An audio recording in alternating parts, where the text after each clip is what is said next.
Hi, team. I'm Fitz Kohler, your fitness expert and very noisy race announcer from Fitzness.com. And welcome to the Fitzness Show. I am really excited about today's conversation. I met my guest, I think 2 weeks ago today.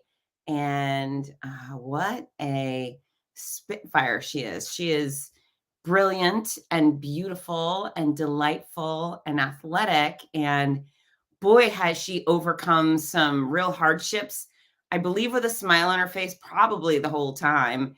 And the things that she's accomplished this year alone are pretty extraordinary. So if you're maybe one of those people who thinks I can't or I shouldn't or I won't, and life is hard, this is a show you want to watch. And then if you're one of those people who really appreciates a celebration of life and an incredible story of triumph, well, then this is a story you should watch. So before I go further, I met my next guest at the Donna, the National Marathon to Finish Breast Cancer, as I was doing a book signing. And so many of the things that were going on that weekend and with that race inspired me. So if you do buy this book, My Noisy Cancer Comeback, on Fitzness.com, not Amazon, if you buy it at Fitzness.com, if you use code DONNA, DONNA, I will donate 15% of the proceeds to the Donna Foundation, which supports breast cancer research and supports people that are diagnosed with breast cancer. So I am going to stop talking and then continue talking as I welcome my next guest. This is Dr. Dawn Mussallem. Hi, Dawn. Good morning, Fitz. Please call me Dawn. It's Just Dawn. So I don't have to call you Dr. Mussallem the whole time. I have all my patients call me Dawn. We're friends. My patients empower me. When I met you, I was so empowered and just thrilled. I loved your book. Thank you. Yes, I enjoyed it so much. And it's something that I really, even myself, know it's going to make me a better doctor. I think oftentimes when I visit with my patients, they may minimize a little bit about what they're going through. So it really helps us maybe to probe a little bit more with some of the things you brought up in your book. Is fascinating. But there were certain parts that just tickled me in your book, and maybe we'll talk about a little bit of those during our chat. I actually like the fact that you asked if, because you also ordered the audiobook and you asked if it were me. And I was like, yes, that's my voice. I did. I'm a slow reader, and I was so excited to get through the book. And I like hearing the audio presentation, and your voice was just so fluid the whole time. I almost didn't believe it was you, that you could read for that long and have such a fluid voice. But then again, you're the perfect announcer, so I should have guessed this, right? Wow, thank you. There's nothing about me that's perfect, but I do think it's funny that you could listen to 10 hours of me and then go, is that you? It was just terrific. It was terrific. But my favorite part was when you named your hair. I loved it. Alfalfa and Lolita. I won't say more because I don't want to ruin the book, but that part just tickled me to pieces. And I could just get the visual, and well, because of my background, I actually could relate to some of that. So it really was meaningful. So I really enjoyed it. Of course. Okay, so your background. So for starters, the reason you've been a part of the Donna, for starters, is because you are a breast cancer interventional oncologist, correct? So what I do at Mayo Clinic in Florida is I work with the breast cancer patients when they're newly diagnosed. I help them to uphold enhanced quality of life, help to reduce and mitigate the side effects of treatment, help to even improve, hopefully, treatment outcomes. So I really help patients during and after their cancer diagnosis. So I do what's called integrative oncology. So I uphold kind of the pillars of lifestyle medicine. I do a lot, almost exactly what you do with people, where I help them live a healthy life by eating a whole food, plant forward or plant predominant diet, getting them to exercise. And, it's so common when women are newly diagnosed with breast cancer that a lot of times family and friends will bring chocolates and unhealthy foods. And so I kind of help patients navigate through that. We really want you to try to eat healthy during treatment, help them exercise and stay active, assess their sleep. If they're taking supplements, make sure they're safe, because so often some of those supplements can cause some harm during treatment. And then really to dive in deep to the symptoms that they're experiencing, because when they're meeting with the oncologist that's prescribing the chemotherapy, that visit is so focused, as you remember, on the chemotherapy. You really sometimes forget about your symptoms because you're so overwhelmed about what you're talking about the treatments that are being delivered. So when I have that opportunity to meet with my patients, Mayo Clinic is so gracious with my time. I have a lot of time allocated that we can just sit, we can visit, and we can just really see how the patient is feeling. And if there's certain symptoms or side effects, we can help to mitigate those side effects with maybe natural things or maybe lifestyle approaches to care, or maybe it needs to be a prescription.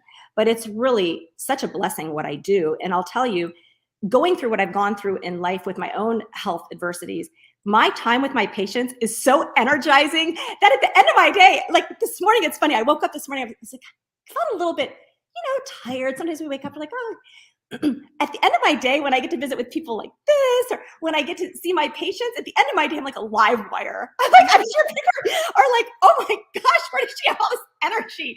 But my patients just, gosh, they're so awesome. I just love every single one of them. And so, I know we're going to talk about it, but when I run, I pray for my patients. I think about my patients. And that's why I love running long distances, because gosh, I'll tell you, at any point in time that run gets challenging, it's just a reminder of the human experience, that we're fully alive. And I kind of reflect back to what my patients have been through. And it's just such a time to just really embrace life. It really is. Yes to all that. And it's so interesting to hear you talk. I do feel like we're maybe the same person in different towns, but I always say, like, I don't work for awards and plaques and trophies, and I've got a couple of those, but my greatest rewards or awards are happy people feeling good about themselves. Those are the things that just fill me up. And you could give me a plaque and I'll put it somewhere, but I love it when someone comes and says, Fitz, I haven't been this weight since I was in high school, or I've never done XYZ and now I can. I mean, I feel like you're living that every day as well. Oh, it's so true. And I have the cutest example. I recently had a lady, she was 78 and going through very intense chemo. And you know what she said to me? She goes, Dawn, I am not sick. I am having a ball. And this woman she had very aggressive triple negative breast cancer. Wow. She had gone through intensive chemotherapy, surgery. Then she was going through this study where she did chemotherapy. And at the same time as her chemotherapy, she was getting radiation therapy on the same days.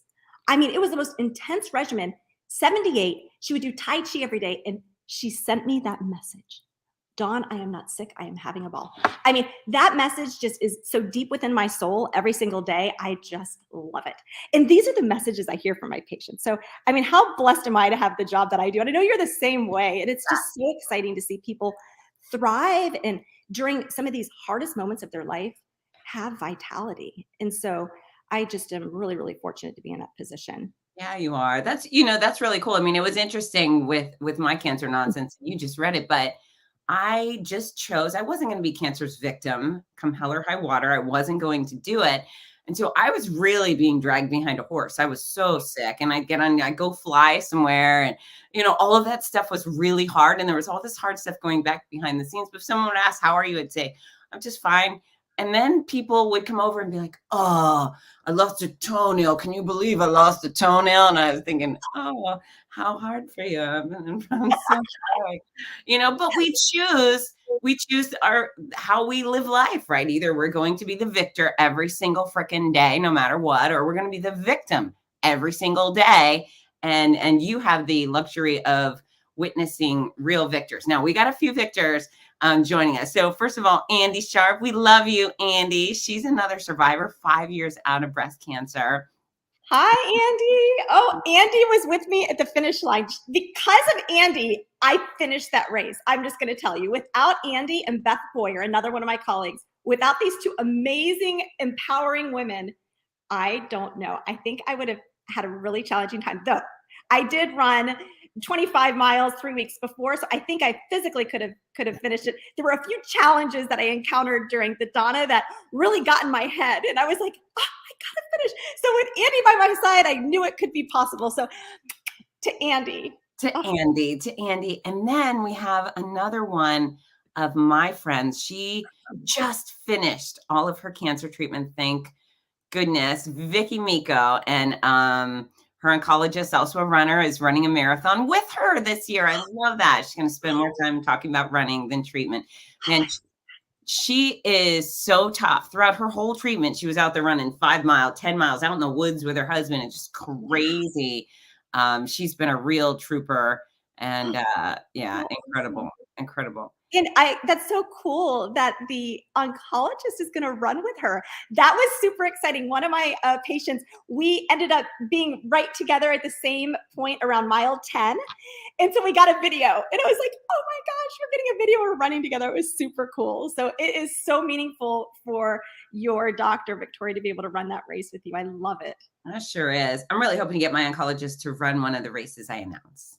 I know. I want to get one of my doctors to run the race, but none of them have stepped up yet. So I just, although they're so busy saving lives, I'm like, no, you have a very important role. I understand, but they also have their own lives. Okay, so I'm going to backtrack. So you're breast cancer oncology. You're working to help people save lives all the time. But your story, very interesting. And I left this carrot dangling at the intro. But you are a stage 4 cancer survivor, and last year you had a heart transplant, and then exactly 1 year after the heart transplant, you ran your first marathon. So all hail Queen Dawn. That's insane. So backtrack, go all the way back to your cancer diagnosis. What are you dealing with? I really truly don't even know.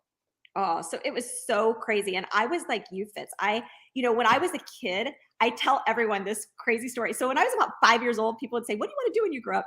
I'd say, I want to be in a Smucker's jar. And they'd look at me and say, what? And so you probably remember, you have to be born around 1970. And you and I were born right at the same time, close to it. So if you remember the Today Show with Willard Scott, the 100-year birthday celebration. Oh, yes. 100-year-old people on the Smucker's jar. So at 5 years old, I wanted to live to be 100. So starting at that young age, my family was super duper healthy, but I wanted to be even more healthy. So I started reading all these, healthy little magazines and books. I remember I'd read Life Extensions as like a young kid, and I'd take spirulina bars to lunch field trips when other kids would take Snickers bars. And so the story goes on. The point is in my younger years, I lived a very healthy lifestyle and I loved every minute of it. Went on to undergrad and I studied exercise physiology like you and nutrition, loved it. Went on to do research, studying centenarians, people who were 100 and still running. Okay. Research. And then eventually I jumped to medical school because I was like, I just want to do a little bit more. So went on to medical school. In a few weeks into medical school, I wasn't feeling good. And here, I'm a girl that was running 10, 14 miles a day. I would climb mountains once or twice a day. I lived in Arizona, so I do camelback. I just loved everything fitness. I previously competed in fitness contests. And so it was just my passion and love. I loved everything healthy. Went to see a doctor and like, oh, it's in your head. You probably have asthma. I'm like, God, I feel miserable. Asthma is the worst. How am I going to ever do this? A few weeks go by, I'm getting sicker, go to another doctor. And they say the same thing. Oh, it's in your head. You're probably studying this in medical school. So I go to a few more doctors that keep on saying this. So 3 months into medical school, I'm going up the stairs to my apartment and I collapse. I get taken to the hospital. My entire left lung was collapsed. There was a 16-centimeter mass in my chest wrapped around my heart, and my heart wasn't beating properly. So they took me to urgent surgery to kind of pull that tumor off my heart. They came into my room. I remember waking up and seeing this young doctor who was crying, just thinking, oh my gosh, how are we going to tell this girl what's going on? And so I was diagnosed with stage 4 cancer. So it was non-Hodgkin's lymphoma. Okay. And it was B-cell lymphoma. So it was really rapidly growing. So all of a sudden I'm like, oh, this is not a good thing. And so this not very nice doctor, here I'm like this 26-year-old girl, like really sweet, kind, innocent girl that just wants to live to be 100 on a Smucker's jar. And he comes in and he says, you're going to need to quit medical school. And then my boyfriend at the time, who turned out to be my husband years later, he goes, well, how many years does she have? I'm like, why would you ask such a stupid question? Like, who asked that dumb question, right? I'm like, don't. And before I could say don't answer, this doctor is like, well, it could be 3 months. And I'm like, what? Like, how can you say this to me? This is ridiculous. But I think that was the fuel to the fire. I'm like, oh, no, I'm going to be on that Smucker's jar. So thank goodness the next day, my actual doctor came in and he's like, listen, I'm going to fight with you every single step of the way. This is going to be really tough treatment, but we're going to do it. And so that's what we did. So they started chemotherapy days later. It was really intensive chemo called CHOP. I mean, like you, I would say the hardest part for my chemotherapy was losing my hair. I was 26. I was still dating and, I loved my hair, and here I was going to lose it. So it was tough. And to this day with my patients, I really talk to them about that's probably the toughest part. And you don't know what to do, right? You're like, So I would wear it like in braids, so my hair wouldn't come out. Like I'd be so gentle. I wouldn't even want to wash it. I was Hold like, it on there. It'll stay if you just braid it. and then I remember one day I was in the anatomy lab with the cadaver, and I noticed hair in the body of our cadaver that we were. So I'm like, I don't think that's his hair. I think that's my blonde hair that's sitting. And Joe, that was our cadaver's name. And so that was the day that I cut my hair. I put it in a ponytail, cut it off, and then I eventually just shaved it. And did you do it yourself? Mm-hmm. Okay. I don't know why I didn't shave my head myself. Why would I bring a hairdresser over to just take a number 2 on my head? That makes no sense. But my mom was with me. I mean, I don't think I could have done it entirely by myself. And she kind of encouraged me to do it because she saw how it was like everywhere, and it was stressing me out more to be finding it everywhere. So I finally I don't think there's any right way to do it. But I didn't really have I was kind of new to the Arizona area. And so I didn't really have a hairdresser that I connected with. If I had a hairdresser like I do now, I'd go to her and have her help me every step of the way. So I think I would have probably done it like you did it if I could have. But this is what was so crazy. So once I lost my hair and I got into the wigs, I wore wigs. I wore wigs even to bed. I wore wigs all the time. I loved my wigs. I would have people stop me and say, would you be interested in modeling hair? I'd be like, well, let me tell you something. I could, but it's a wig. So I loved my wigs. Yeah, I liked my wigs. I remember once, though, I wore a hat. I had a neuroanatomy final, and I wore a hat, and it was like the zodiac sign, so it said Cancer on it. It was a black hat. Got it. And these people like looked at me like I was a derelict, like I was crazy. This was like 21 years ago. So people kind of didn't accept it as much. They just thought I was this weird girl. They didn't think I had cancer because I didn't look sick otherwise. They just thought I was bald. And yeah, you're deranged. So I don't know. I had a really tough time. I think I was just so young trying to navigate through that I wore wigs more often than not.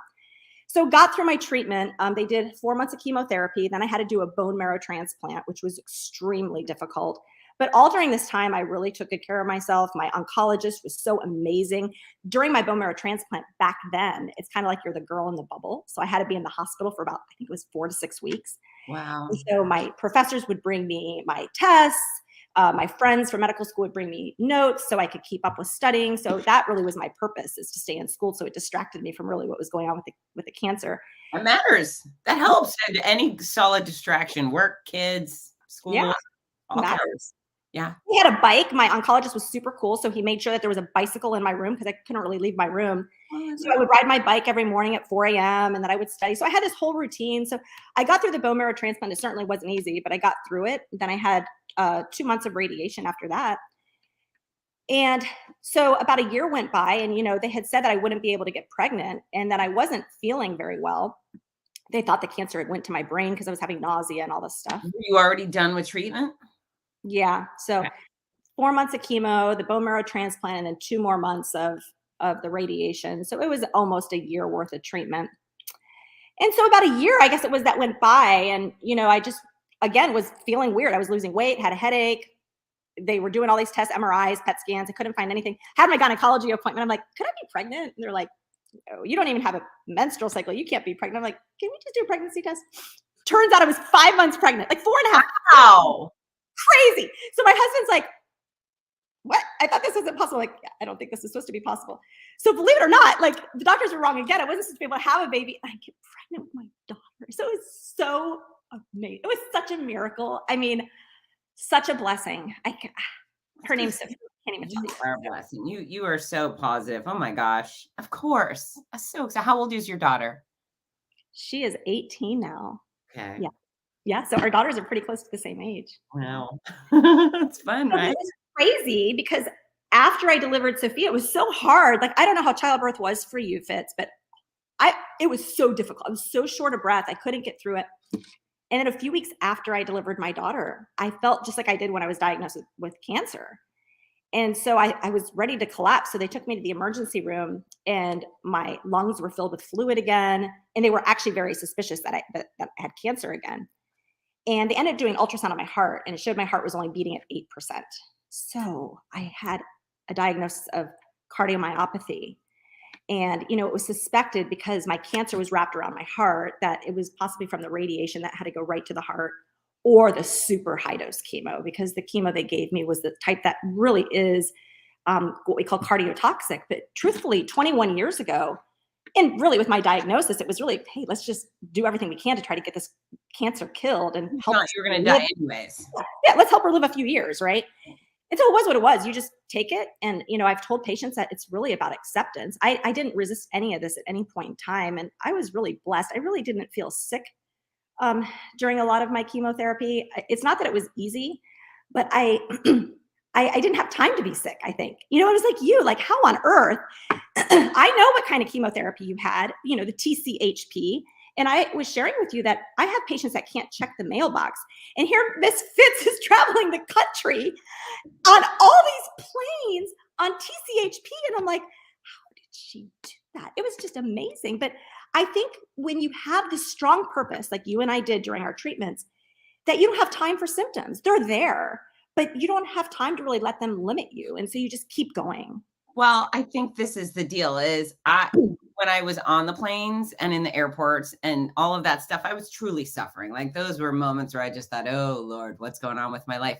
But it was all an effort to get to doing what I love to do, because when I was surrounded by 20,000 runners, my symptoms went away. It was all the effort for those moments where I could be full force Fitz Kohler again for at least a little bit before I became a really sick person again. If I didn't have that love, that passion, that thing, all I would have been was sick. So yeah, I would have dragged my ass up Mount Everest every day to get to the start line, and much like your situation, you were focused.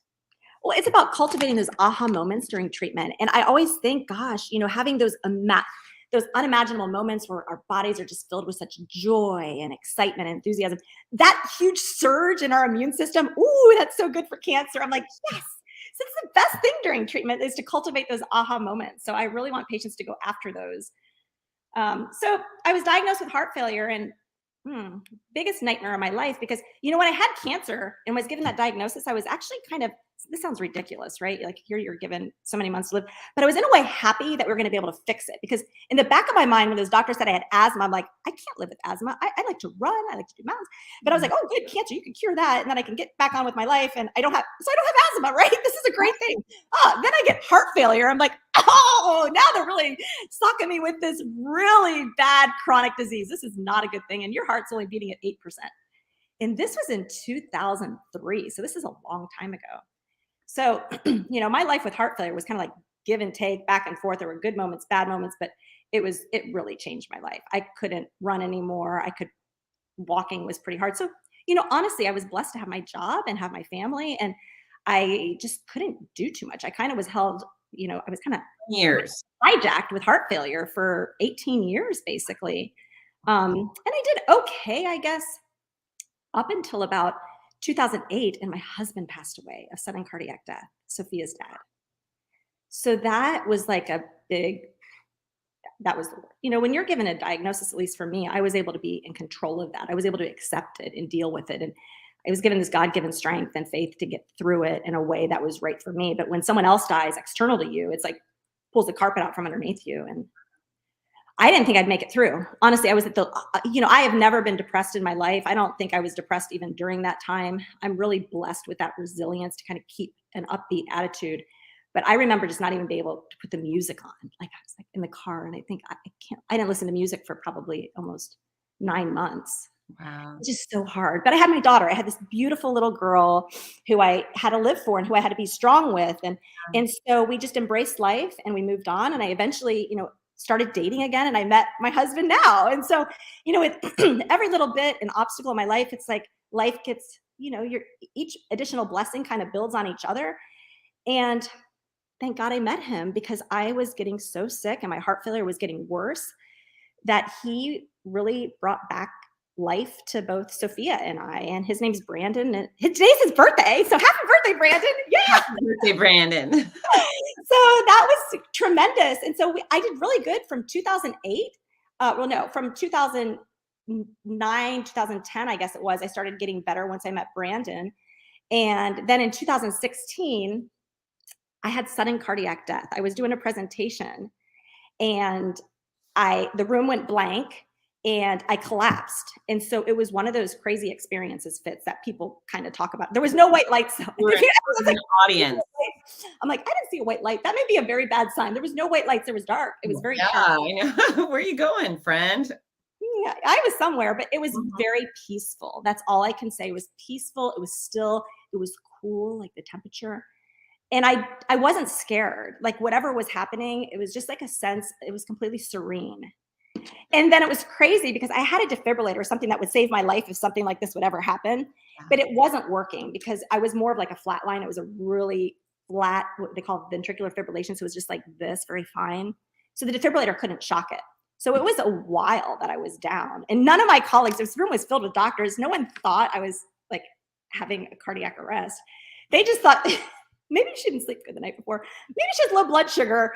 One of the doctors said, maybe she's having a seizure. I'm like, still, shouldn't you guys have checked my pulse? Thank God my heart started beating again. And I remember like sitting up, I was like, oh, hi guys. And because I had all these catecholamines, I was like, oh, I'm fine. And they're like, lay down. Super weird story, but I love it. So good. So that was the downhill. So from 2016, that's when they started thinking about heart transplant. Because I was, we would do a procedure and I'd get worse. We'd do a procedure, I'd get maybe a little bit better. But from 2016 all the way up until 2019, it was just I couldn't get a benefit from any of the treatment strategies. I was still working during this time because my work was what really added vitality and purpose. And it was something I could do because I just sat. I was like actually the best worker. I always signed up to write papers and do presentations because I could just sit anyway. So I told my colleagues, go have fun. I can't do much. I can't do this. So work was fun for me. All right, pause for a sec. Incredible story. Hard, super hard. Makes me feel like my ride was super easy. No, yours wasn't. But you have a little bit of love I want to recognize here. So Vicky says your patients are so lucky to have you and can explain what they're going through and can definitely understand the feelings. It's awesome. You can show them you can go on and live a happy and upbeat life. Thanks, Victoria. Yes. That's so true. I mean, and that's what this is all about. If we can just help to inspire other people through our journeys. And, I know Fitz, you probably feel the same way, that I really feel that what I went through was such a teacher of life. Like it's taught me to just embrace every second and live life so fully. And when I see the grass is like this incredible green. And when I hear the birds sing, it's like harmonious. And so my life is like phenomenal. And so I'm like, I don't know. I would never trade in cancer. I wouldn't trade in heart failure. I wouldn't. And I think I must have got the best donor heart in the world. I mean, I wish I could meet the family to my donor heart because, and this is like a shout out to organ donation because, hey guys, if I didn't get this heart in my body, I may not be alive right now. And this heart would have otherwise been in the ground, but instead it's in my body beating, giving me this amazing life. I mean, and I get to help people. It's like, pinch me. Is this really happening? It's just, know what you did? You just outfitzed Fitz Kohler. You have outbubbled me. You have outbeamed me. Yeah, we're one and the same, actually. I don't usually express myself like this. I'm usually a little bit more, say exactly linear what I should say. So I'm kind of out of the box today. I love it. Thank you very much. So this is interesting. I mean, let me right here. Andy blames you for saving her life. So how good is that, right? Andy's a doll. Andy is a dear friend of mine, and she was by my side during the transplant process. And I'll tell you, she was the first person that believed when I said, hey, I want to run a marathon after the transplant. Even my colleagues, they were kind of like, yeah, oh, so you're going to do the half? Even my doctors were like, they put in their medical note, she's going to do the half. And I was like, no, I'm going to do the full. Yeah. But Andy was like, yeah, you can do it. And she totally believed in me the whole time. I love her. Thank you, Andy. And thanks for being by my side again at the end of that race. And she's an ER doc. She's a brilliant girl. So if you're going to have some support, the running doctor, yes. Yeah, the running doctor who can keep you alive in case something may happen at the end of that. Very important to have being cool on the ground again. You pick your friends. This is interesting where you and I actually diverged because there's two things. I think we both are of the same mindset where we always see the best in everything. We take the best opportunities. We choose to be happy. I didn't need cancer to make me feel, like I was appreciative. I loved every day. I didn't need this thing. There was no wake up call for Fitz Kohler. I was already there. I was already looking at the green grass saying, yay, barefoot. So I say there have been many silver linings to the cancer nonsense and I can acknowledge them. But if someone gave me chance to go back to 2019 and flip the switch and not have cancer, in a heartbeat, I would go do that. But you say, no, this has all really enhanced your life. Yeah, and it is interesting because I was like this real jovial child and medical, so I probably was like you. I do agree, but it added a different layer. Like for me, like this sounds maybe weird for some people, but I had like this incredible spiritual awakening with both of my experiences, and I am just on this like higher level of just existence. I feel like if someone had a light bulb in their hand and they touched me, I bet that light bulb would go on. I have so much energy in my body. It's just awesome. And when I woke up from transplant, so I mean, I'll tell you, that is the craziest thing. So wait, go back to like getting on the donor list. Your doctor was like, yeah, let's do a transplant. That's a pretty profound moment, right? Well, it's interesting. So, there's some people that get sick acutely and they need a transplant right away. And so for those people, yeah, it's like kind of a very daunting thought. For me, I lived for 18 years with heart failure. So for me, the transplant was oh my gosh, finally, I'm going to be fixed and I get to get my life back. I was so excited. Is that something you had wanted for a long time? Like, gee, I wish I could get on the list for a heart transplant. No, I wouldn't say that because, transplant is changing in one set of problems for another, so I make it sound simple. So I'm sure people who have had transplant are like, you need to be a little truthful about how it really is post-transplant, because it's not without a lot of resistance. There's a lot of medications. There's a lot of side effects to those medications that you're going to be on for the rest of your life. There are complications from the surgery. So it's not an easy transition, but for me, it was going to give me back my life. And I got to trade in one set of problems for a set of problems that would give me quality of life that was important to me. Yeah. Some people getting a transplant, they may not care about running or climbing a mountain and being super active and adventurous. But for me, that was my vitality for my whole life. And now I'm back on track to living to be 100. And maybe I'll even live to be older than 100 because I got a younger heart. So yay. Okay. It's an advantage. But to answer your question, so in 2019, things got really bad. I couldn't examine my patients anymore. I remember like leaning against the exam table because I felt like I would like collapse examining them. It was so hard just to do a breast exam. And my fingers would be like mottled, like white and blue. My legs would be so weak, they would kind of shake.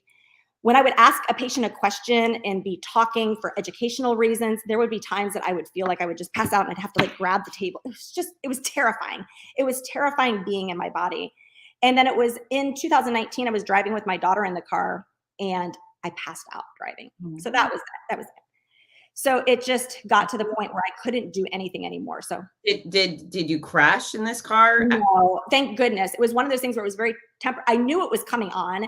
So I was able to kind of pull over into a side area. And then the blessing was she had her driving permit. But of all times, this poor child had just got her permit. It was rush hour traffic. It was pouring rain. And then here I'm like, honey, because I wanted to tell her what was going on. And I was really like you, open with my daughter, but didn't want to make her fearful of anything during any of this time with the journey. But I said, I'm not feeling really good right now. I think I may pass out, but I'm going to pull over and we're going to be just fine. But if I do, I want you just to go ahead and I think I told her, go ahead and call 911 right now.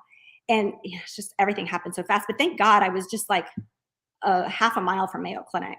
So she was so strong. We switched seats. Like after that episode happened, I was able to kind of crawl over to the other seat. She got into the driver's seat in the rain, somehow figured out how to do a U-turn in the car. And I'm just not really all with it. And took us back to the hospital. And she had like crossover. She was just so strong. I was Poor kid. Mm-hmm. It was really So that's how I got listed for transplant. I had to wait 14 months and I got more and more sick. And eventually they admitted me to the hospital for IV medications that would help my heart beat stronger. And I wasn't a candidate for like an artificial heart and some of these balloon pumps because I was small. I had the radiation. So I was kind of stuck like in this really tough position. So on February 4th, my cardiologist got the call that there was a heart. He comes in the room and he's like, Dawn, we have a match. And, you'd think you'd be ecstatic. Like, here's been 18 years. I've been kind of waiting for this, like, call. Like, oh, we're going to be able to fix you. Were you working in the hospital or were you just a patient resting in the hospital? I was working. Okay, so you're working and they're like, hey, we're going to do a heart transplant. Well, no, I was actually a patient in the hospital. But while I was a patient, I was still working because I could do virtual work. But no, I was actually a patient. So I was hooked up to IVs that were medicines that went through my veins that helped the heart pump better. Okay. I was a patient, but while I was a patient, I was still working. Okay. Yeah. I tried to work the whole time because it gave me something to do. What else was I going to do in the hospital, right? So yeah, so I worked. I did virtual visits and stuff like that. So I enjoyed it. I didn't do quite as much as I did before, but yeah, I worked. So I knew I was going to have to clear my calendar for the next day because I was going to be getting my heart. But it was crazy. So he comes in, he tells me this, and you'd think you'd be ecstatic, but it was the opposite. Like I was hopeful, but yet I was so confused why I was feeling this way, because here someone's going to have to die to give you life. And so it's just, and another family is going to be grieving while my family is like so excited that their daughter is going to get to live. Right. So it was just really, really difficult emotions to process. So I think already in that point, though, nobody had to die. Somebody already did die. Yeah. Right. Is, right. There's yeah. no choice being made anymore. It's that happened. And this is the best thing that could come out of it. And I want everyone watching here to make sure their driver's license says organ donor. If it doesn't, you need to go to the DMV immediately and make sure you and even your kids, if they're restricted drivers, get that on their card, because there's a whole bunch of wonderful, positive people out there who could use these organs. And, you know, when we're gone, there's nothing valuable we can do with them. So this is an organ donation. Someone with that mark on their driver's license saved Dawn's life. So yeah, nobody had to die at that point. They were generously saving your life. They were doing their last heroic effort, right? Yeah. I mean, it really is the ultimate gift of life. I mean, you're exactly right. And thank you again for, I mean, how you announced at the race the importance of organ donation. I mean, I'll tell you what, that is what this is all about, right? This is about something so much bigger than me. And if that message can get out there, it is so, so very important. And what's interesting is, you know, the majority of Americans believe in organ donation. Everyone listening is saying, oh yeah, I completely believe in organ donation, but only about 58% of people register. That's the problem. People, like you said, just don't sign up. You know, you can even sign up on your iPhone now or your health app. You can go to Donate Life America and sign up. You can go to your DMV. It's super easy to sign up. Or just tell your family, like, hey, if something happens to me, make me an organ donor, because man, I saw this girl and she had so much energy and I want to like keep having this aha moments with someone. And hey, this is how every transplant recipient lives. They are all so grateful. I have not met a transplant recipient who doesn't have an amazing story, who isn't just so gracious and loving for what their donor gave to them. And so it really is an opportunity to, you know, transform the finality, you know, the finality of death, to get rid of death, and then to transform it into purpose and reignite life. That is really what this is all about. So I agree. So that call was really emotional, but I'll tell you what, the next day when I went down to the operating room, you'd think you'd be terrified, right? Like all my other surgeries, and I've had so many surgeries, I would always pray so hard to God, like, please let me wake up. Please. I was always so scared. This was the first time in my life I saw my surgeon in the room and I had complete peace. Like, I was like, oh my gosh, this is happening. Like, I am going to wake up in a few days and my heart is going to be beating and I am getting my life back. I had no fear.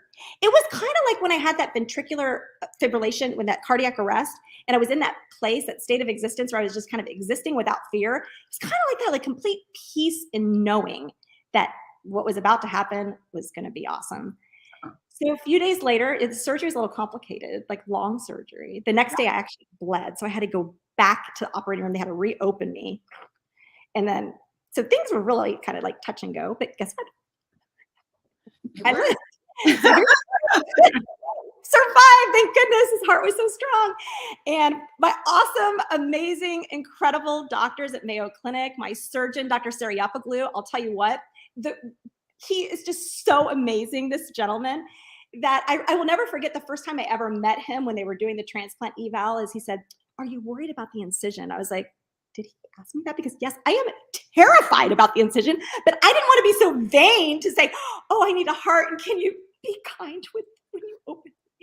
And he did the most beautiful incision. It's not big, like mine's like tiny. It's Really? yeah, like, it's not, I mean, it's still big enough, but it's not up here so I can wear a top and you don't necessarily see this really huge. And he didn't do staples, he did glue, and it was this beautiful incision. Poor guy had to open it back up again, but it looks actually pretty good. So I was so happy that he cared about that. But I always joke, I say, I think you put magical sutures in my body, and I think that's why I'm like so great. It's like these little energy sutures. I don't know.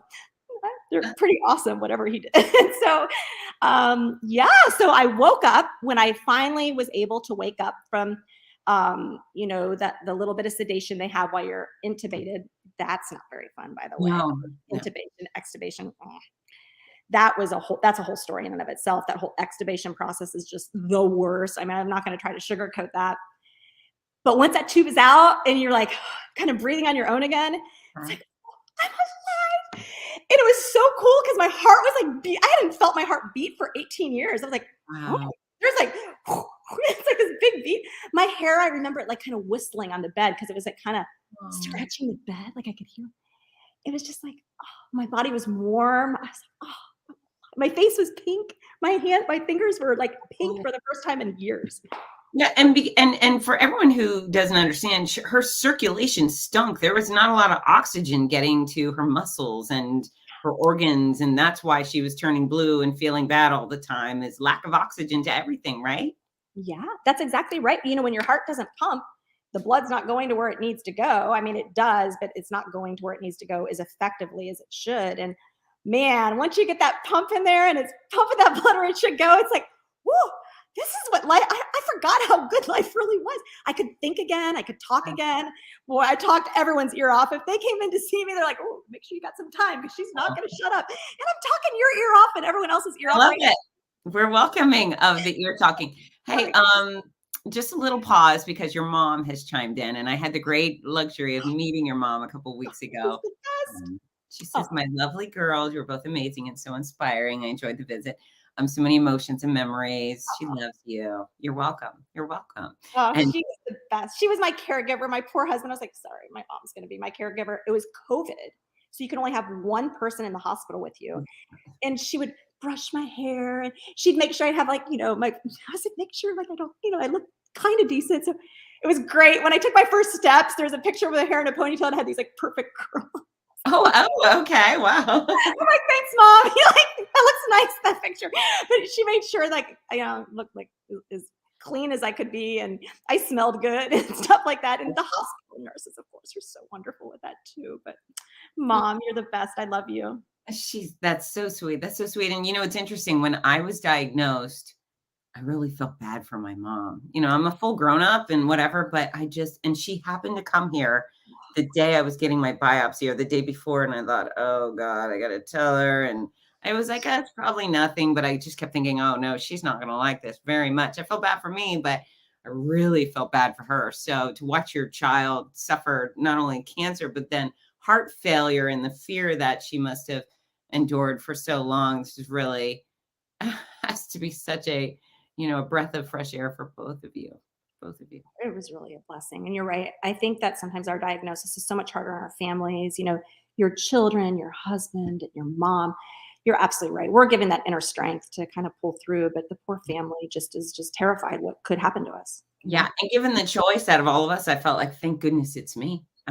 Thank goodness it's me. If it's got to be one of us, they picked the world picked the right one, You're right. It's so interesting because I don't know, I always kind of try to reverse it. Like, gosh, would I have been as strong as my family was for me? And I mean, they were so nurturing and loving and just amazing. I was just so blessed through it all. And most importantly, world, just keep your hands off my kids. That's it. Burn this place down if you touch my kids. I agree. I mean, that's when people are like, oh, your story. So I'm like, I hear so many stories in life and everyone has a story and there's so many powerful stories that we can learn from, but you're right. When it comes to children and our loved ones, it's really hard to see anything happen to those we love. So you probably don't know him, but this is Dr. Brian Solberg. He's an anesthesiologist and he has, I'm going to say it wrong, but he's had spinal cord injury and I think he was told he would never walk type thing. And instead he's gone on to do 225 marathons on foot. and he wears the braces on his legs, and he runs with a guide and a cane. He calls it shuffling, but I think if Brian and I were to go out and run a marathon together today, he'd kick my butt. He's so awesome. He's also so positive, and he supports so many other people. So I know he's in California jumping up and down cheering for your story, Beth. Oh, I hope to meet him. Oh, hi, Brian. I hope to meet you one day. He's so lovely. So lovely. Okay. So listen, you get the heart transplant. You're feeling great. You decide to run a marathon, but I just can't wait any longer. I'm going to show the little video of you coming through the finish line. Okay. Yeah. I can't wait anymore. All right. So everybody, this is 2 weeks ago. And it specifically, this marathon is exactly 365 days after your heart transplant, correct? Yeah. Yeah. I still can't believe it happened. Like, this is amazing. Hey, thanks. Here it is. Here's her finish. I think it is her. All right, folks. This is the one we have been waiting for a while. So first of all, I'm going to welcome Laura Glorioso. But one of our great stories of triumph right now, this is Dr. Dawn Mussallem. Not only a stage 4 cancer survivor, but 1 year ago she had a heart transplant. That is a brand new heart in this little woman. And Dawn is not only grateful to have her life saved, but Dawn is a breast cancer oncologist. That was the end of that word. You're so special. I mean, your announcement was just so meaningful to me and my family, and to, everyone out there. You couldn't hear that part, but Fitz actually went on to talk about the importance of organ donation, and it's just so special, and it means so much to the world. Thank you for spreading that message. I'm so grateful, and I'm so blessed to have been able to do that. It's amazing. When I say it's amazing, this isn't like me tooting my horn, but what this is, just the transformation. And, I remember those first steps after my transplant is, oh my gosh, I remember going into the transplant, like, I'm going to run a marathon at 1 year. And I was like, ooh, I took that first step and I was like, you did that. You took 2 steps and you're like, marathon. Oh no, I took that first step. I was like, I don't think this is going to happen. Okay. I walk. Like, I mean, I was on a walker and like my first foot, I'm like, oh, no one told me it was going to be this hard. And I didn't actually ask. That was maybe my fault. I didn't really prepare myself. I thought that transplantation would be, we're going to put in a heart, you're going to start running. And it was really hard. The pain was, and I'm like, you Fitz, I don't use narcotics, so I use Tylenol with a heart transplant. Let me tell you. Good girl. Good girl. I would moan. I was like, oh, it hurts so bad. It hurts so bad. But the narcotics make me so sick, just like you. So gosh, I wish we could create a medicine that wouldn't make people sick but could get rid of pain. That would be really nice. But well, so here's just a little pause on that topic. I don't like being out of control, period, end of story. I don't want to drink too much. I don't want narcotics. I don't want anything that prohibits me from saying the words I want to say, moving the way I want to move, et cetera, et cetera. However, I think that the world is far too afraid of pain. yes. I don't like pain. I don't enjoy it, but I would much rather have some pain and my mind than to have pain that just knocks me out. And a great benefit to me is it makes me sick. You give me half a Percocet, I'm going to puke my guts up. So it's basically a no-go. But why is everybody like, oh, I got some pain, I need a drug? No, you got some pain. You need to sit the hell down, grab some ice, and don't be a buffoon and do active things while you're in pain. You need to rest. Am I wrong, doctor? I say the same exact thing. I'm like, well, I'm very compassionate with patients because right. You have to be as compassionate for my family and for me. I'm like, my poor daughter, like, there's a funny story to the whole pain thing. Cause maybe I took it a little too far. I'm like, pain's part of the human experience. It's a reminder we're fully alive, but I'm like you, and I laughed in your book because you talk about how you like to be in control. I'm like, oh, those are like that's exactly what I say. I want to be aware. I want to be controlled. I don't want to have that removed. So I am totally on board with you. And that was one thing, after my transplant that I've talked to some folks, because I will say that in medicine, it is the #1 mission for hospital patients to make sure that their pain is controlled. Okay. Otherwise, doctors and hospitals are worried that their patient satisfaction scores are going to be low. But there are some patients that would rather have a little pain and not have that experience of narcotics. And the medical establishment needs to understand that and hear that, because they're more worried sometimes about their patient satisfaction scores going low if you're in pain. But the truth is for people like you and I, and there's many, many other people out there like us, the experience of narcotics is far worse than the experience of pain. And the experience of pain for me after transplant was like, oh, I'm alive. Now it was much more painful than I bargained for, but I got through it, right? So the pain was pretty rough, and the walking was really challenging, but I kept pushing myself. And in the hospital, I was there for about 2 weeks after the transplant. By the end, I would walk, over a mile each day in the hospital. I just keep walking the hospital floors. I would wake up at 1:30 in the morning because I was so excited to be alive. I just couldn't even go back to bed. I was like, I'll just get dressed. I brought clothes, put my colorful clothes on, walk the hospital. They'd be like, you need to sleep. I'm like, I'm alive. I'm just so happy. That's right. So yeah, so it was pretty amazing. But so the transplant experience, was kind of interesting. I did hit like this weird point at like day 4, and it was totally unlike me. I was angry. I got in this funky little stinky attitude. I've never done this in my life, but I was like, why did I have to go? And I have someone else's heart. Like, these weird emotions. I don't know what was going on. And I actually, I didn't share this, but because I had waited so long for my transplant, my donor was an increased risk donor. So she had a history of IV drug use and actually was hepatitis C positive. So that's what I was actually angry about is, man, why did I have to get this heart that has these issues? Which is so weird. Like, why would I think that? I was otherwise doing so well? But it was just something that I was processing. Right. Maybe it was the steroids talking a little bit too. Like, you get a little angry sometimes with steroids. But this is what was so amazing. And so that night I fell asleep and I had a dream. And this gets kind of maybe weird for people, but I had this profound dream, like the sensory experience. And in the dream, I woke up and there was this dwelling place, and I was in this room alone. And I remember looking out the window, and it was like total isolation. My car wasn't out there. It was nothing that looked familiar. I looked at this chair that was in this dwelling, and my purse wasn't there. I'm like, what's going on? And so I remember in this dream, like kind of crawling out the door, and there was grass, this long grass, and it stuck to my leg. And you know how grass, it kind of like sticks to your skin? Sometimes. Yeah.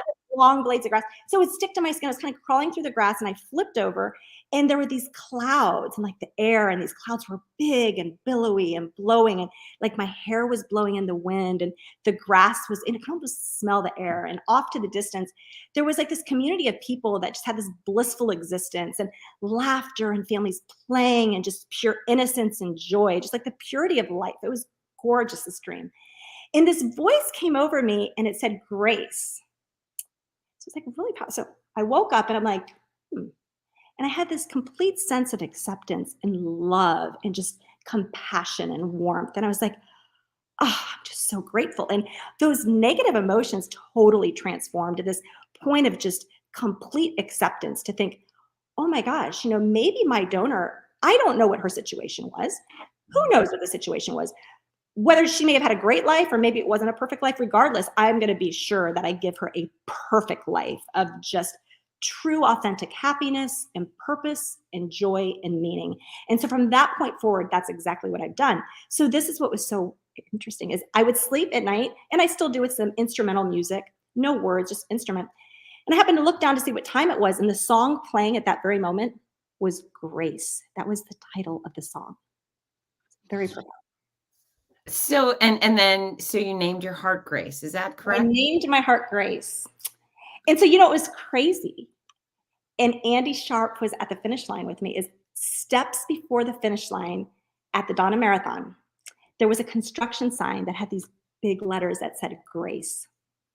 So I've had these different, just reminders of grace. So on my sleeve of my shirt, I had grit and I had a heart and it said Grace. So I named my heart Grace. So that's what I've named my heart. And so anyways, I think in life we sometimes have these like small reminders or symbolisms or meanings, but for me that was really special. And so from that moment forward, Grace and I have united. We're one. I talk to her. It's like people are probably like, what? And I'm like, yeah, you can think it's a little crazy, but you get it, someone else's heart in your body and you see what you do. It's just like we're these two people that have just united as one. And it's just this beautiful exchange. And so every once in a while when I'm like mile 18 and things aren't feeling so good, I'm like, hey, Grace, how are you? And she's usually like, keep going, girl, keep going. Oh, So so that's interesting. I mean, I had blood transfusions, and I remember being like, who are these people?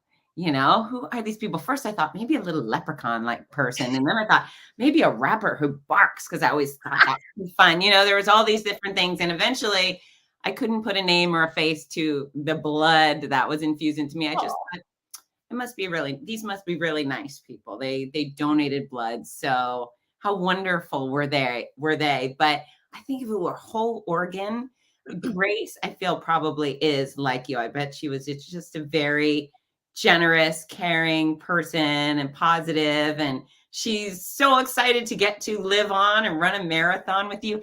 And then, so of course, the word grace shows up towards the end of your marathon. But there was another bit of voodoo magic going on, because your bib number spontaneously was 365 days with my heart. And that's what the number was. And I even asked Amanda, I said, hey, Amanda, at the end of the race, did you guys plan this? She's like, no. It's like, oh my gosh, it's like really simple. So it's like, gives me chills. It's like really pretty cool, isn't it? Yeah, it's super cool. And, you know, just everything about you breathes positivity and success and life, you know, and you live and show people the way, because I know there's some people, I mean, my people are pretty awesome people. Anyone who's watching, because they watch the Fitzness Show, they're probably pretty gritty and they're adventurous and they're living fully, but they probably could use a kick in the can. And that's you out there living your best life, you know, and I think that's the best way to kick people in the can, is just go show them it can be done. You can do hard things even after hard times. Yeah, I agree. And, you know, we want to just embrace every moment, live fully, like it, and live a life that's filled with meaning and purpose, and one that, you know, tries to make the world a better place. Have some love. The world is filled, you know, a lot of social media drives so much, you know, unhappiness. I hate the word hate. I know you talk about that in your book too. Yeah. I don't like that word, so we'll just say unhappiness. But I just want to cultivate joy, you know, and just really that blissful experience of just being fully alive. That's really what this is all about. And I don't think you have to have cancer, like you said, or heart failure. You know, we should be able to do this without that, but sometimes we have to go on these journeys of self-growth to really get us there. And, you know, for those people living with chronic disease, you know, sometimes it's so hard in the trenches to see this positive message. But in the end, the hope is that you too can rediscover your vitality. And it's so interesting. Commenting right now is Glenn Buckley. Glenn is a bit of a soccer god, but he just recently lost his son, and he is going through the worst of hard times. So Glenn, I am doing well, always thinking about you, but I hope you take a little bit of inspiration from this woman right here. There is life to be lived and adventure to be had, and you can do hard things too, mister. So sending you lots of love. And, you know, that's so true what your message was there. And because I've been very close to death a few times, you know, I've had people ask me, were you ever scared of dying? And it's not that I wasn't scared of dying. I just knew that if I did die, I lived my best life. I felt that I really showed my family like what was important to me, and I let them know how much that their love meant to me. And so God forbid I would have died, I would have wanted my family to just keep on living and live even better, just knowing that I would want them to live those fully, you know, high experiences in life. Yeah, you know, in our world, and now, especially because of my book, I got so many people recently diagnosed with cancers of all sorts reach out and say, oh, I need the book and so forth. And then we end up being best friends. And I now care deeply about somebody facing this very scary disease as you do. And, you know, on occasion when that person doesn't make it, it is very helpful to me personally to know when that person has lived a very full life. You know, whether someone gets hit by a bus or it's heart disease or cancer or whatever, it really makes me feel better knowing, like one of my very best girlfriends passed away 2 Decembers ago, but 50 years old, 50, just so young, but every day she maximized. Every day was filled with love and friendship, and she traveled and she adventured and she owned a great business and she gave back. She's, you know, it makes me so happy to know that she didn't miss out on anything. Yeah, you're right. I mean, when we mourn our loss, but a lot of times the person who's passing away they're okay with it. They've accepted it, and that's how I think I would have felt. But I know that, those around us, God, and we talked about, like, if we've lost a loved one, how hard it is for us to keep going. But Yeah, unbearable. I can't imagine. I can't. I do believe that God gives us what we can handle. I mean, I don't know that I can handle that. There's certain things that this was a breeze compared to what other people in life have gone through. That's right. So you and I, if someone in our family had to be chosen, bravo, thank you for picking me, magic man in the sky, lady in the sky, universe, whatever it is, whoever makes the choices, I was the right choice. Okay, so I could talk to you forever, and I think you should come back on the show to talk about other things, but I normally wrap things up with a bit of fun questions. So are you ready for some fun, Miss Dawn? Is that a yes? Oh, you know what? You cut up for just a minute. I think you asked if I'm ready for some fun questions. Heck yeah. If that's what you asked me. I don't know. It cut up for a moment. I was like, hello. Okay. So who was your first Hollywood crush? Oh boy. This is where you're going to be like, oh, she actually is a really boring girl. So this sounds totally crazy, but I was one that was never really like into that kind of stuff much. I was I don't know if I was geeky. My daughter is probably listening and she's probably like, oh no, Mom, you were probably definitely geeky. So, okay, I know what I would say. This is really weird. So it was probably Arnold Schwarzenegger because I loved his muscles. Yeah, that's actually who it was. Because when I would be on like field trips and girls would be reading 17, I would get Muscle and Fitness and I'd be like, oh, I love all those muscles and fitness. So that sounds really corny, but that would be the truth. So I'm going to be just totally transparent. Yeah, That's I okay. still really like him though. Yeah. I think a lot of people had the hots for Arnold, especially back in the day, right? Yeah. Pump you up. Okay. I'll take that a little further. Maybe I'll add to that. Arnold. Brad Pitt was really cute too. Yeah, I thought Brad Pitt. I thought he was very handsome. Mm-hmm. Yes, he is. And he gets better all the time, which is rude and fabulous. I appreciate Mr. Pitt. Okay. If you were to run a marathon and you could only listen to one song the whole time, it had to go on repeat, over and over and over, what song would that be? This is weird. My husband's like, that's a boring. Dancing in the Moonlight. I love that song, and I keep on playing by Jubal. I say it wrong, but I love that song. Dancing in the Moonlight. I'm awful singer, so I won't even do it. But yeah, I love that song. It's the best. It's okay. It's low key, but I like it. I like it. Low No key. problem with that. Yeah, I need something sometimes to calm me down a little, so it's a little calming. So yeah, I love that song. Slowly roll, Dancing in the Moonlight. Are you a salty or a sweet person? I'm a whole food plant-based person, plant-only diet. So I'm super strict with my diet. So I'll say sweets, but my favorite sweet food would be dates. So it's like kind of like I'm not really so I'm really weird with diet, but I love what I eat and it gives me so much energy. And I really try to get my patients to eat like I do to the best of their ability. So sweet because it makes me sweeter. Wow. Yeah, I'm a vegetarian. Are you? Oh, good. I am. And although I believe it's very, very healthy, it's mostly because I have friends who are chickens. I just love the animals so much. So I just can't do it anymore. I'm such a bleeding heart. But anyway, I used to be sweet and then chemo, and now I'm salty because chemo, you know how it kills your taste buds, and then all of a sudden they came back as different taste buds. And so, yeah, I used to have a sweet tooth. That's okay. It's good. I eat less muffins. Come on. Okay. Dawn, what makes you cranky? I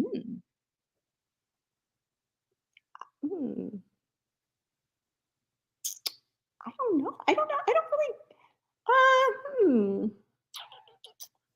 No, I don't really get cranky. I don't really get in bad moods. What can get me cranky?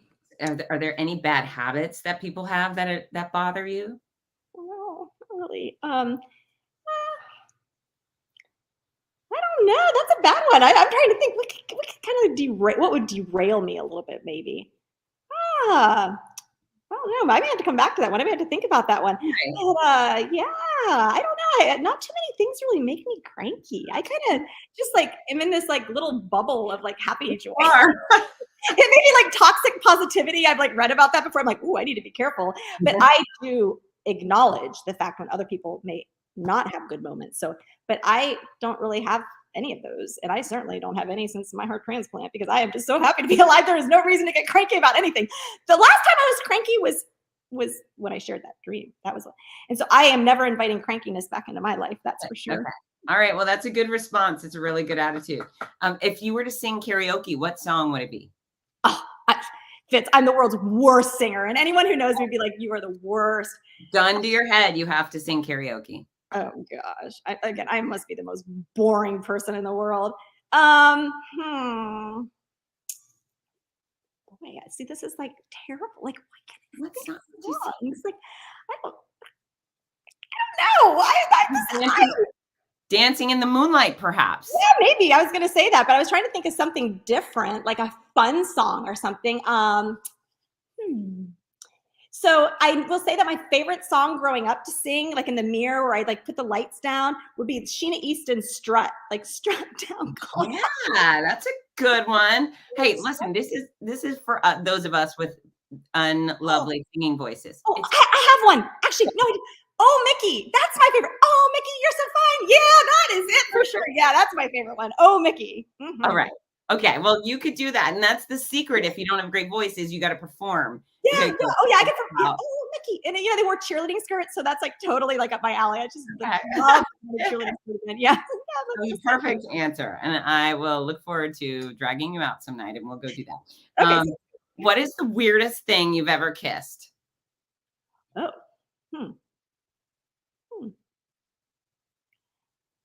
I kiss a lot of things. I like love everything, you know. I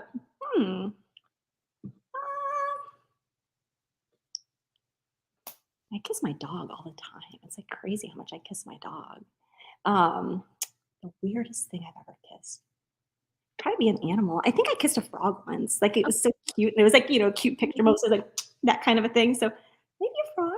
Okay. But it didn't turn into a prince. So it didn't work. Pay for effort. I kissed a rhino last weekend. Oh, that was unfair. You had a cool experience. How did you get to kiss a rhino? So it's the oldest rhino in captivity in the entire world. He's over 40 and he's so freaking slow. He's just, imagine if you were a 120-year-old human, he can't hurt you because he can't do anything. So he lifted himself up. I called him. I said, Henry, come over. And he came over.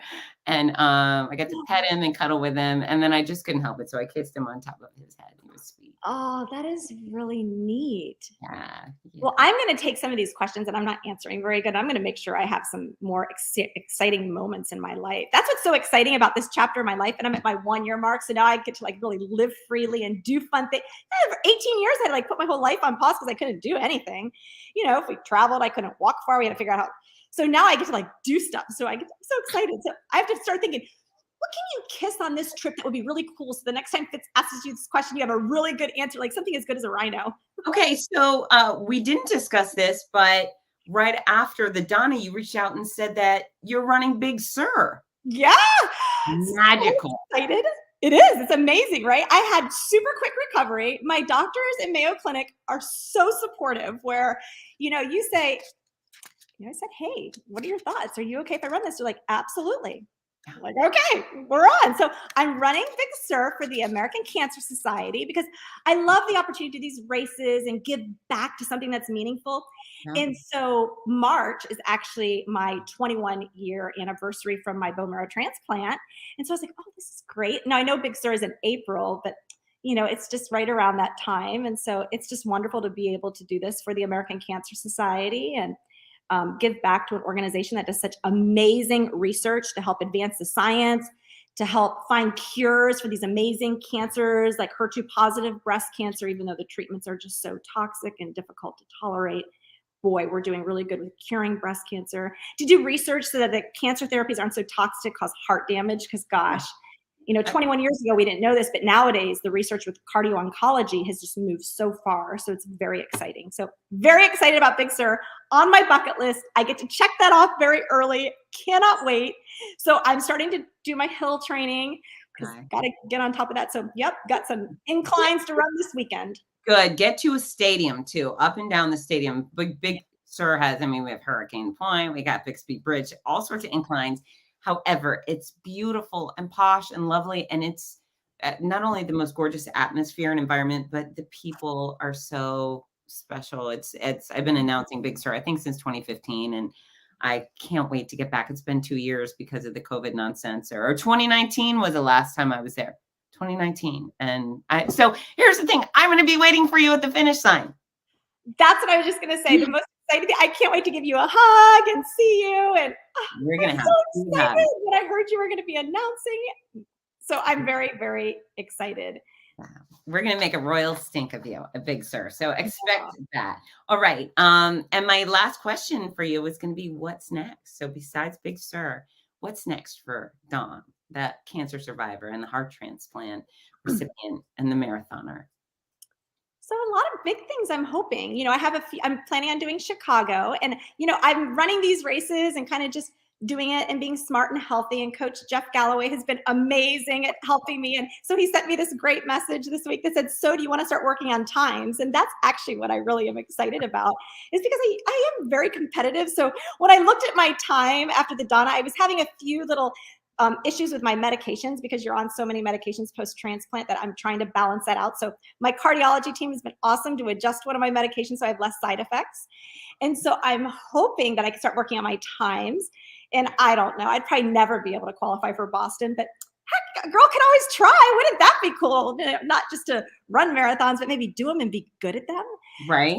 Doing some of these running tests to see what my cadence is and my vertical, you know, elevation is, and everything. Okay. I'm a pretty efficient runner. So I'm going to kind of go and work on that and have lots of aha moments with my family, because, you know, for 18 years, my daughter, and, you know, for the last time that my husband Brandon's been with us, our life has kind of been on hold. So to really go and just do fun things as a family where mom isn't, you know, having to put this pause button on. And I do, you know, people say, well, does the donor heart change your personality? I'm like, my personality didn't change, but I'm more adventurous. I'm much more fun. So all those questions that I was just so boring answering, ask me in a year. I bet I'll have really fabulous answers, because I feel much more adventurous. I just want to do fun things in life. So, and we'll see what happens. With my career, I have a lot of very exciting opportunities.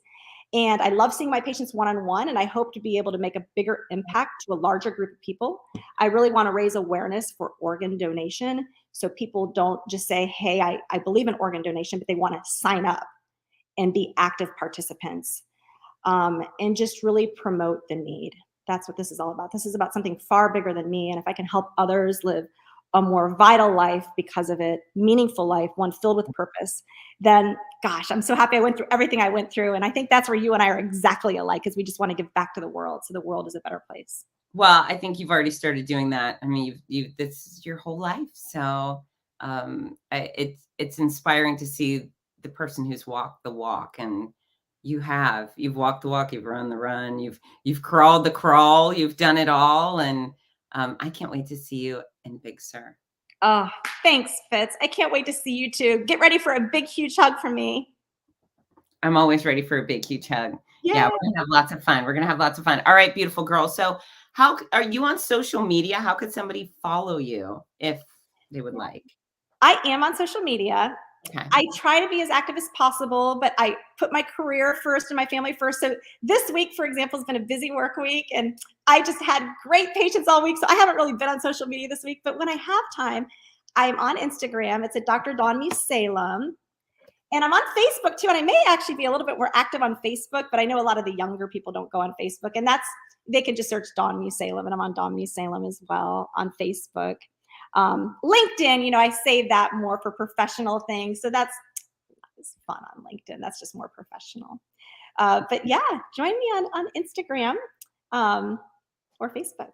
Okay. All right. Everybody follow Dawn, Dr. Dawn Mussallem. And if you haven't already done so, weirdos, follow me at Fitzness all over the place so I can boss you around and give you pokes and shake, rattle, and roll you to get you to do better and be better. And I love you, Dawn. I'm so happy to have you as a new friend, and everybody out there, I love you as well. It's your turn to get to work. All right. Now, Dawn, when we leave, we dance. So it's time to dance. Oh, all right. Oh, yeah. Yeah. Oh, Mickey, you're so fun. You're so fun.